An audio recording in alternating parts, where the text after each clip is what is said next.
Hi, my Aquarian and Aquarian rising friends, Sandra from ForYourChi.com, and this is your monthly outlook with me for the first 6 houses of my 12-house spread for November of 2020.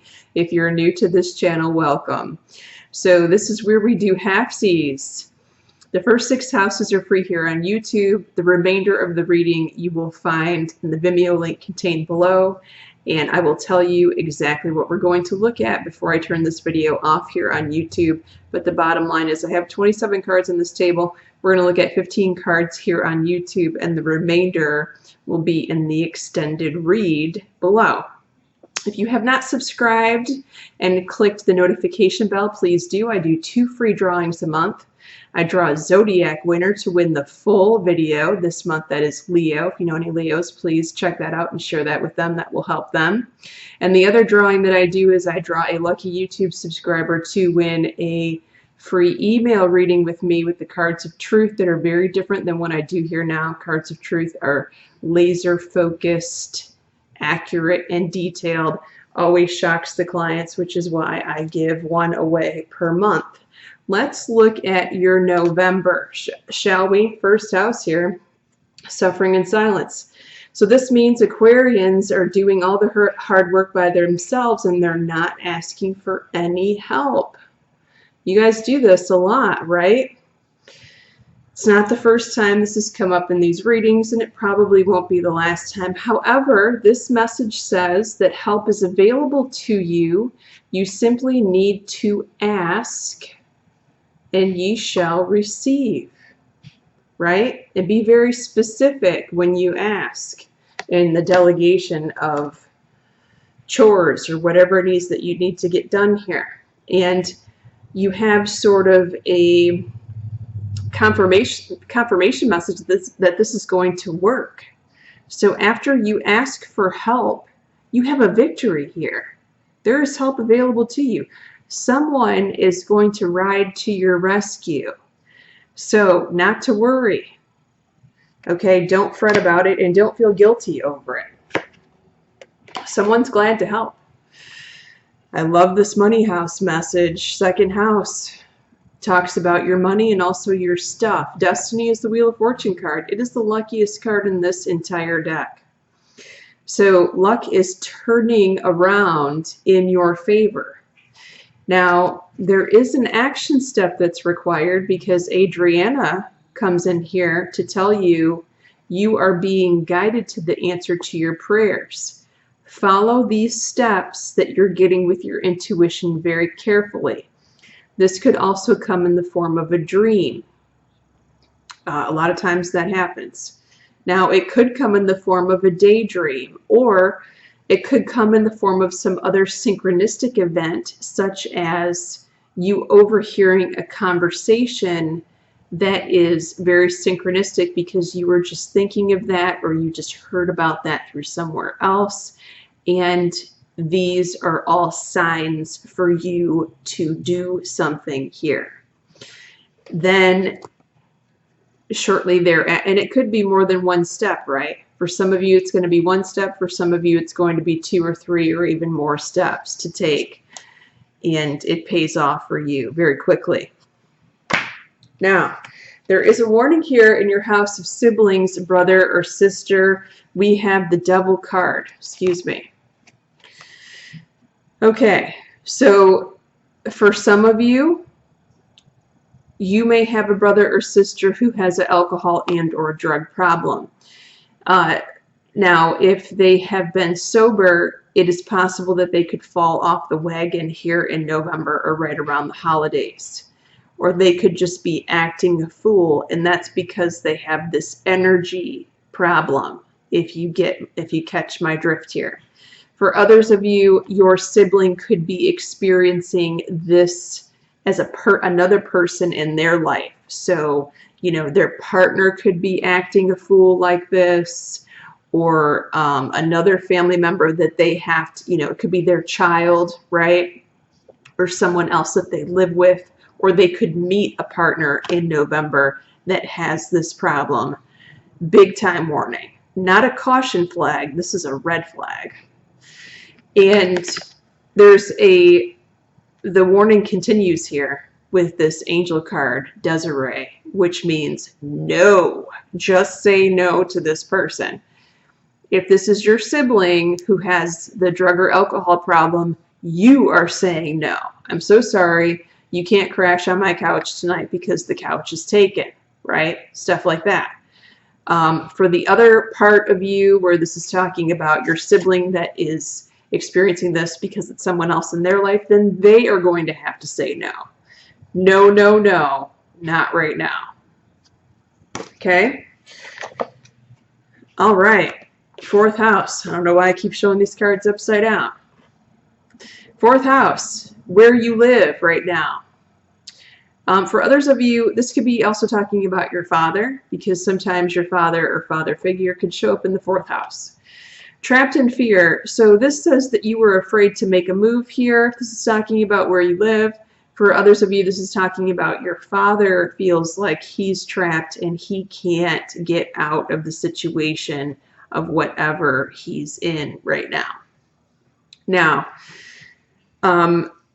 it looks like from the angel message here, Vanessa says to make a decision, ask yourself what action step takes you to the path that you want to go on and which takes it away. So there's something about indecision here, and this comes up later on in this reading. Actually, that'll be in the extended reading. It's sort of indecisive, wishy-washy. Whatever this is, you definitely want to get out of the indecisive and wishy-washy, because that will continue to leave you trapped in this space, which is not good. I feel like, you're on the fence here. Maybe you want to move, but you don't, not sure quite when or where or what that's going to look like when you do move. I would suggest you getting a reading with someone that you trust. Doesn't have to be me. Someone that you trust, though. Fifth house. Okay, so this is your social circle. For those of you single Aquarians, it's talking about your dating life. Once in a while, a child will show up here, but typically they show up in the 11th house. Okay, movements, choices, and decisions. So this says that you are exploring your options here. For those of you single Aquarians, it's like you have a dating buffet. You can take your choice, your pick, right? But you're not really ready to decide here yet. And for some of you, this could be exploring your friendships. Like, which ones do you want to continue and which ones do you want to throw on the back burner, right?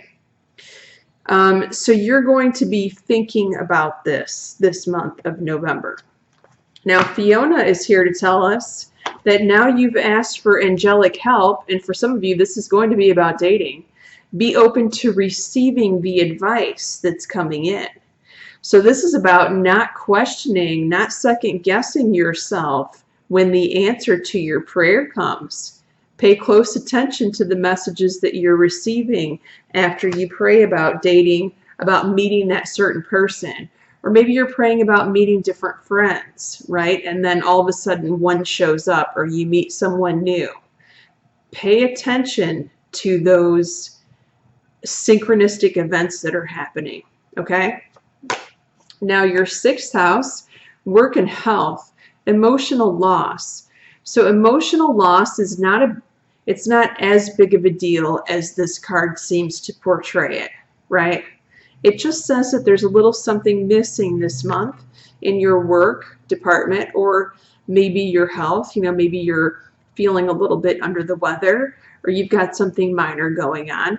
But you're going to work to fix that. You're going to work to correct it because you do want to get back on the right path again, 100%. Now, you pulled a money card here in the angel deck, messages from your angels. This is Rochelle, and Rochelle says, when you follow the advice and guidance of your heart, prosperity is coming to you now. So, if you're a little down because you're not receiving as much money from your paycheck from work that you would like, you are being given guidance to fix that fairly swiftly. And this is very much related to the message that we got in your money house, right? Work and money do go hand in hand quite often. And so there you go. That's basically a double message here. Two different houses, the same message.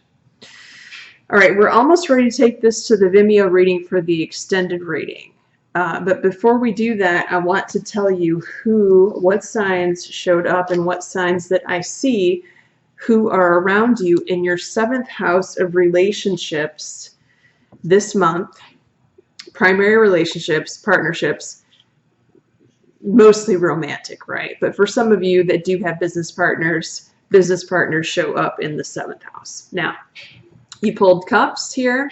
So we've got the water signs, Scorpio, Aquarius, or excuse me, Scorpio, Pisces, and Cancer. We've got the swords, which are the air signs here. Could be another Aquarius. Boy, that would be weird, wouldn't it? Could be Libra, could be a Gemini. And we've got the earth signs here with the pentacles, Capricorn, Virgo, Taurus. Those are all signs that I see around you in your 7th house. So obviously that could be a lot of people for somebody watching this video, right? For others of you, it could just mean that they have a variety of those signs scattered out throughout prominent areas of their chart. All right, so we're getting ready to take this to the Vimeo reading below for the extended reading. You're going to get what's in your 7th house of partnerships and business partnerships. You're going to get the 8th house, which rules, we're going to talk about taxes, contracts, legal matters, the source of your significant other's income for those of you that have that in your intimacy department. We're going to talk about your school and your travel, which is a very interesting message. We're going to talk about your career and your mother. We're going to talk about your children and your best friends. And we're going to talk about the future card, which is what happens 3 months from now in the month of February. Awesome news there. And I will see you on the Vimeo side if you feel guided. If not, many blessings to you in the month of November, my Aquarius friends.